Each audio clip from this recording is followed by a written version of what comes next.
Welcome to Gracefully Greying. I am your host, Attorney Henry Gornbein.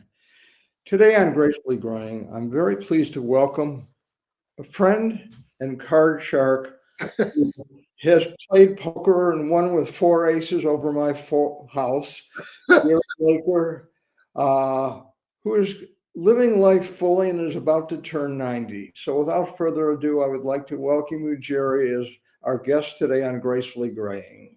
Thank you, Henry. I appreciate it. By the way, that four aces was once in a lifetime. Well, it happened when I was on the losing end of it, so you will not be allowed to forget about it. First of all, why don't you tell our viewers about your earliest childhood memory? Well, I was my life started on Dexter Avenue, on Richton Avenue in Detroit. My family my parents were young and had immigrated. My dad was born in Poland, and his family immigrated to Windsor. My mother was born in what is now the Ukraine, in Russia, and her family came to America. Interestingly enough, her father, they lived in a time, and she was there with her two sisters and two brothers, and they got word that the Cossacks were coming into their town to conscript the people, the men, to get into the army. So her father took off and left the Ukraine, left the family, and came to America, where he had family here. And eventually, he brought over his wife and the other kids. One brother went also escaped and went to Brazil, and well, we've never had any remembrance or any contact with him. Different times. My father came over. He was the oldest of 9 siblings. At the time when he came here, there were 3 children: him, his sister, his oldest sister, and his brother, and they lived with their grandfather. The parents immigrated to Canada, and they took the daughter. And later in life, my dad and his brother came over on the boat. You know, the picture of young kids with a tag on their neck, and they came over, as far as I understand. Thinking about these things, it just amazes me how people survived the times and how we've progressed. Jerry, tell us about your children and family. Oh, You have a lovely wife and 3 oh, daughters. my wife Elaine and my 3 daughters, Jolie, Bonnie, and Pam.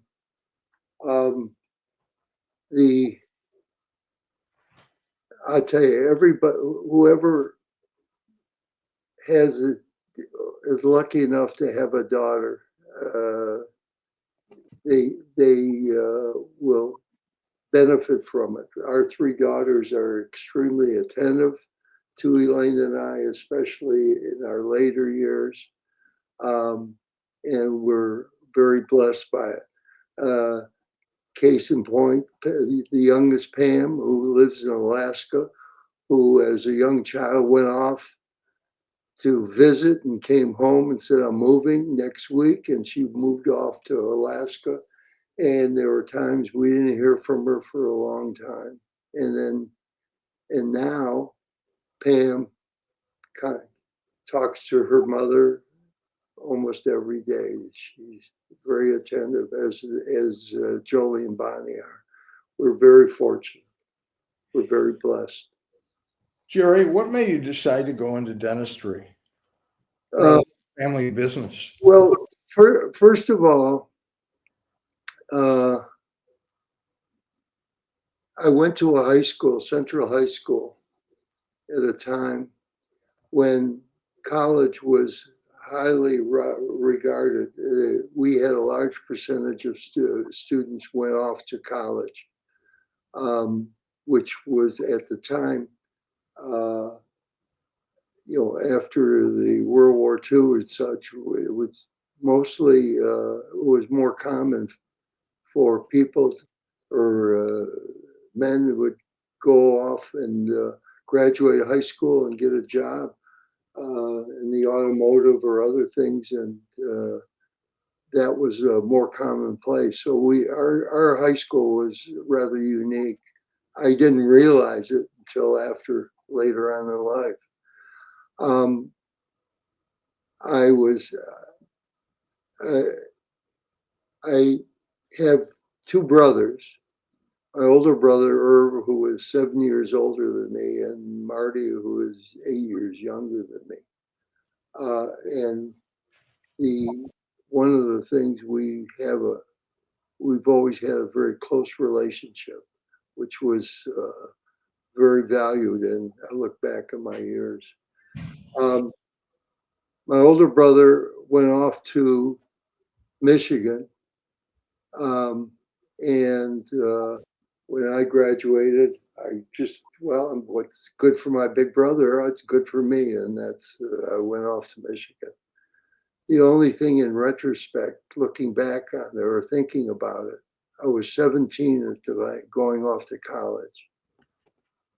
And in retrospect, I was really too young to really appreciate and the value. It took me a while to value what my college education offered. And also it was an opportunity to get out of the house and go to Ann Arbor, which was 40 miles away. And it was a time when it was my first time leaving the home.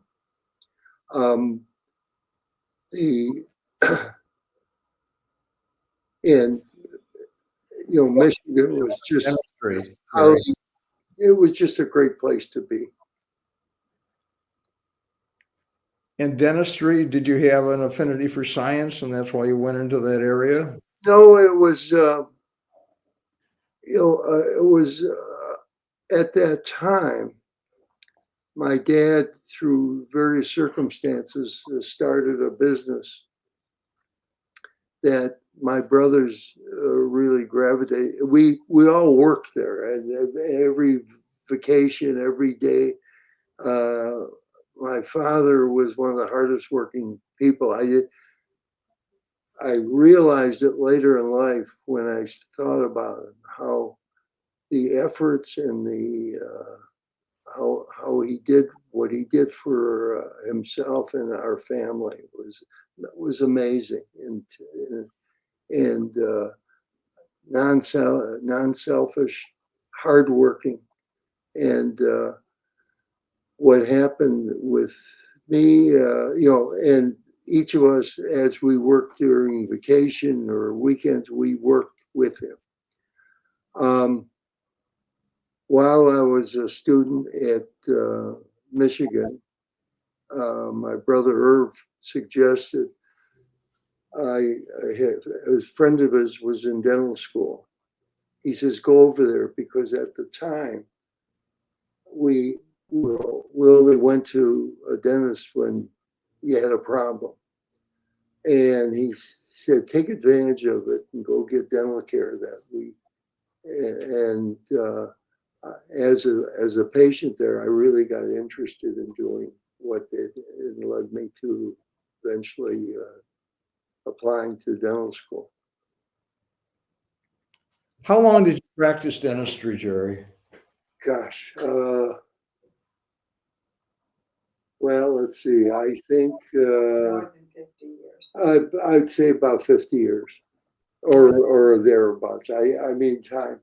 What it was a labor of love. I enjoyed it. Dentistry is one of the only healthcare where you treat the whole family. What are some of the highlights of your career in dentistry? Well, I actually I had Pulling teeth? one of the things that was impacted on me. I graduated in 1960 from dental school. We had a severe recession at the time. I literally, after 7.5 years of college and dental training, I did not find a job, or there were no buildings going on. And it was a very humbling period. And here I had a daughter, a baby, and such. The country was in a funk, and something that I'm very sensitive to what's going on in our society today. Elaine was more employable as a teacher than I was as a dentist. I finally, after six months, I got a job with the Detroit Board of Health at Receiving Hospital, which was from a professional career, very learning. I saw things there that I probably didn't see in the rest of my years in practice, because I eventually opened up in Livonia, which was a young, growing area, and and that's where I practiced, and I enjoyed the people. Most of my people were hardworking, or one of the spouses was college educated, and it was an enjoyable clientele. Jerry, what made you decide to retire?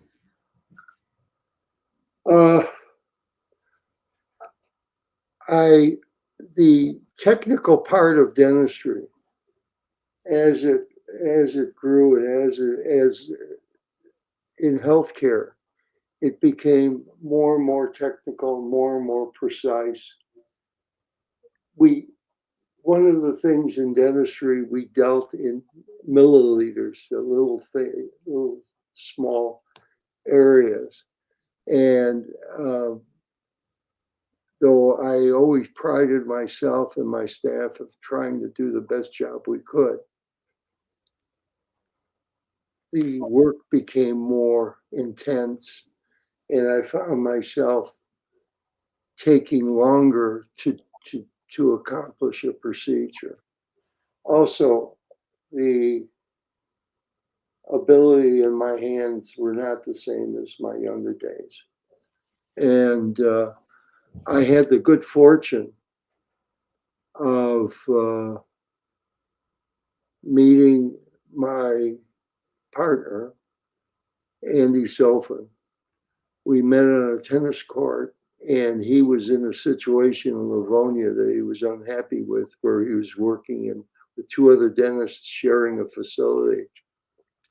And we talked about moving and such. So he says he came over, we shook hands, and he moved in, and literally our association, he extended my professional career. We were together about 9 years. My only regret is we didn't start sooner. He was just what was interesting, we shook hands, and we had two things in mind. Number one, if either one of us were unhappy with the work that was given, regardless of if Andy provided or I provided, we did it and corrected it to the best of our ability. Secondly, being the older senior partner, senior associate, if either one of us were unhappy, I would leave and he would continue. Well, I had 8, 9 years together. It was great association. And I remember about a year later, I finally went to a lawyer and made a contract. And he said, well, you got to provide for this and you got to provide for that. I said, listen, it either works or it doesn't work. Anyways, it did work well. We were great, and to this day, he's a good friend. That's wonderful. Jerry, was your transition into retirement difficult? Well, I think for Elaine it was. Was it that much? She had me hanging around a lot more. The thing that I noticed, I always started early hours, and it was nice to have the opportunity to have a second cup of coffee and read the paper, which was a real treat.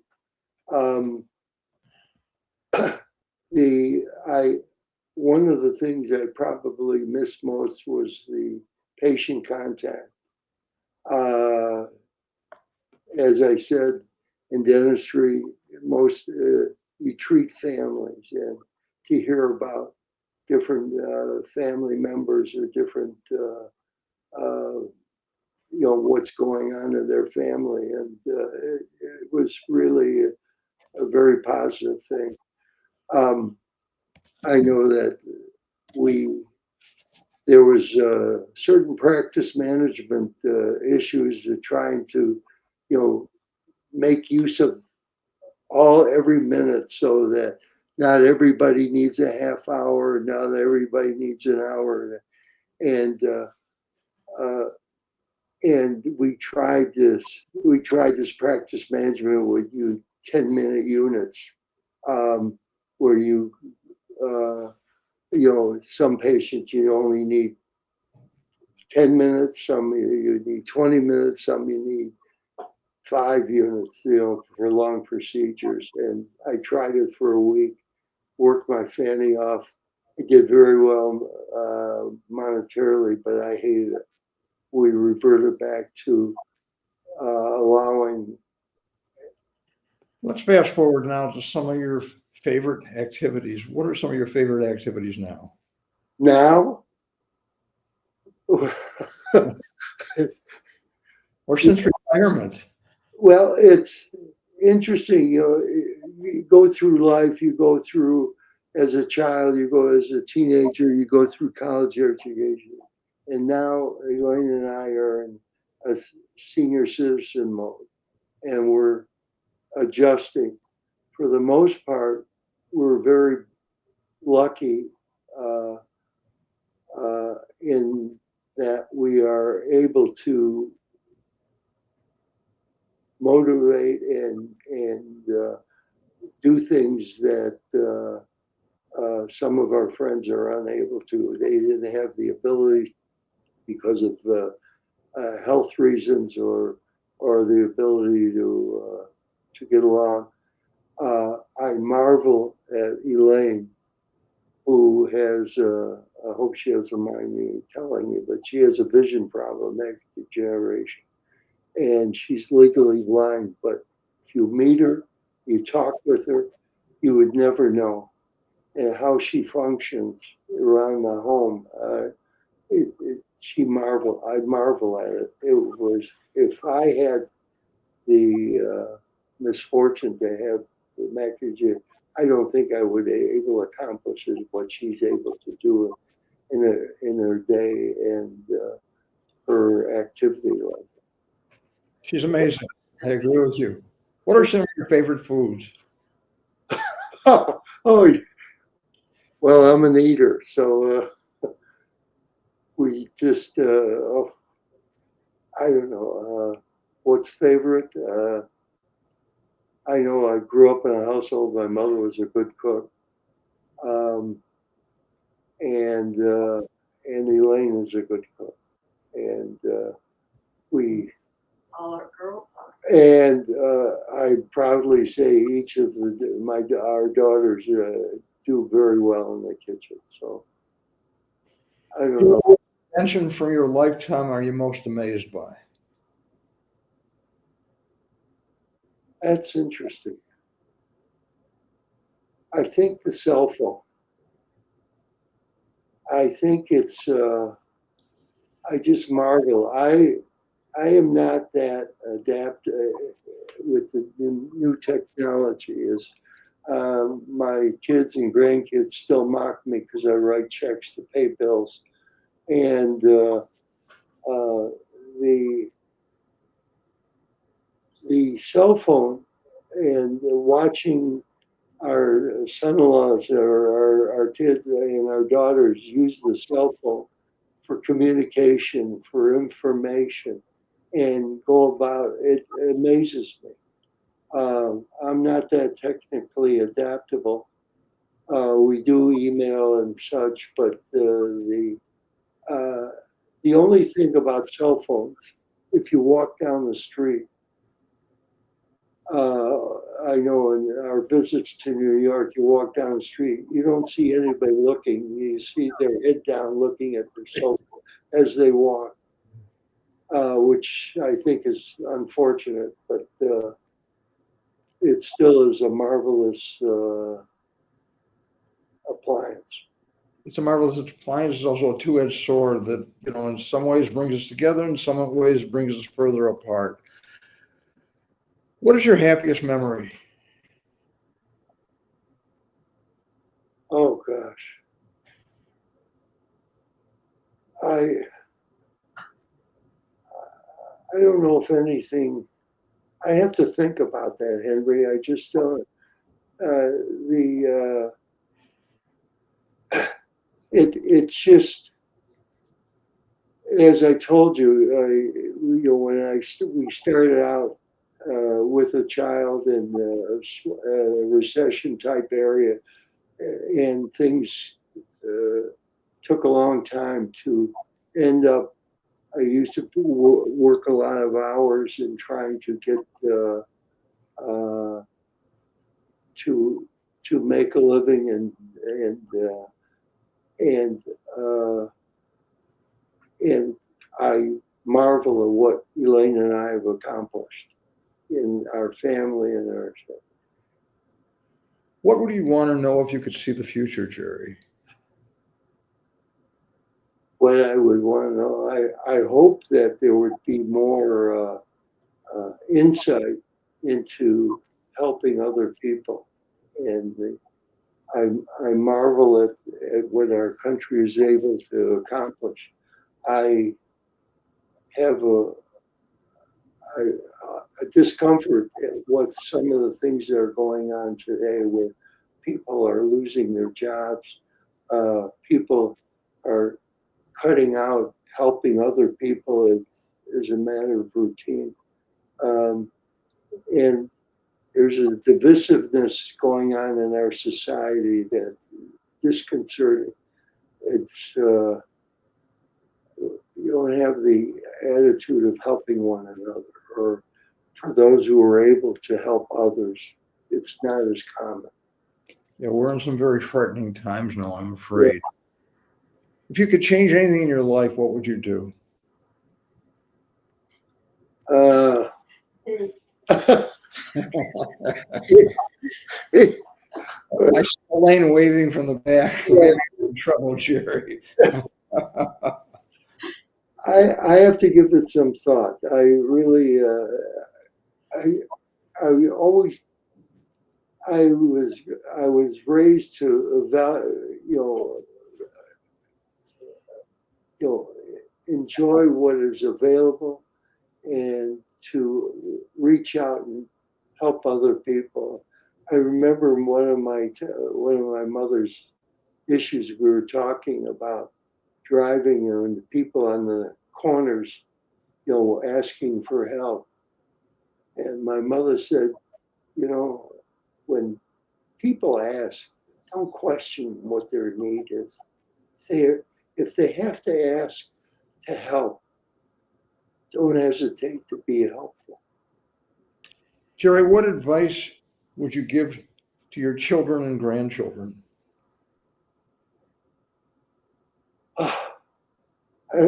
I think they go to their mother more than they go to me. But anyways, So your advice is they should talk to Elaine. What about advice to your younger self, Jerry? well, I have, I know I was raised in valuing family ties and enjoying and I know Elaine and I benefited from this. I just think people who I know today, I don't understand because of circumstances where people pursue educational and professional and business type areas. They're less apt to start a family, get married. Yeah, I'm not sure of the statistics. And one of the things we started a family at a young age, which was trying, but in today's society, in today's world, Elaine and I benefit by our daughters and their attention to us. You got to be a great grandpa. And as Elaine says, one of the treasures of our life of late, we now have great grandchildren. That's something to be proud of, yes. Owen, who is 3 years old, who is very articulate. And in today's marvel, our Bonnie, who's the grandmother, she FaceTimes every morning with her grandkids. And even though they're in New York, she talks to them and they know who she is. And our granddaughter, our great granddaughter, Gemma, unusual name, but I spell it capital G, capital E, capital M, hypha, M-A. She's just a sheer delight. Jerry, are there any final thoughts you would like to share with our viewers before we sign off on your turning 90, as we are about to run out of time? Oh my goodness. I wish I had words of wisdom that I can. I'm just entering Elaine and I are entering a senior life that we're trying to adjust to. And so far, we're able to do a lot of things. We're able to enjoy a lot of things. We have concerns about, as I said, about what goes on in our world, but we value our life as is and look forward to hopefully many more years. Jerry, I want to thank you so much for being our guest on Gracefully Greying. You are clearly an example of someone who is living life fully, which is our tagline. The viewers and, of course, our sponsors for making Gracefully Greying possible. Thank you so much.